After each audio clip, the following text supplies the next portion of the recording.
আরে দাদা good morning. Morning morning. আচ্ছা এই কোথাকার ইলিশ কাটছো একটু বলে দাও। বাংলা আবার চলে আসা হবে। আচ্ছা অরিজিনাল বাংলাদেশ থেকে চলে আসবে তাই তো?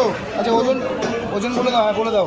ওজন হচ্ছে 900 গ্রাম। তোমরা দেখো 900 গ্রামের ইলিশ, 900 গ্রাম বাংলাদেশের ইলিশ, অরিজিনাল বাংলা অরিজিনাল বাংলা। তোমরা দেখো 900 গ্রাম ওজনের অরিজিনাল বাংলাদেশের ইলিশ ভোম্বলদা কাটছে। আরে কি কালার কি কালার কি কালার। মাছের পেটে তেল না ডিম দাদা? ডিম আছে, হালকা তেল আছে। হালকা ডিম আছে, হালকা তেল আছে তাই তো? হ্যাঁ। আচ্ছা তেল ডিম হলে কি মাছ কি ভালো হয় নাকি দুটো জিনিস একসাথে? সুন্দর মাছ, একদম সুন্দর মাছ, পিস। আচ্ছা সুন্দর মাছ, সুন্দর পিস। তোমরা দেখো এটা কত করে বিক্রি করলে একটু দামটা একটু বলে দাও। 2000 এবং 2000 টাকা কিলো। মাছের কালারটা কিন্তু দারুণ কালার বন্ধুরা, দেখে নাও। আর এদিকে কি ভোম্বলদা কাটছে দেখো। হ্যাঁ কাটো দাদা কাটো। আর তোমার কাটিং স্পিড খুব ফাস্ট, জানো তো তোমার কাটিং স্পিড এত ফাস্ট কাটলে হয় নাকি? ষোলো কাটতে হয় না, তো আরামসে কাটতে হয়। দেখো এরকম ইলিশ খেতে গেলে আসতে হবে বনগাঁ নিউ মার্কেটে। এই যে আছে রাধা গোবিন্দ ফিশ সেন্টার, এদিকে বোর্ড আছে, এই বোর্ড দেখে নাও। আর এদিকে আছে যে ভোম্বলদা, তাই তো? মাছ কীরকম মাছ বলে দাও একটু।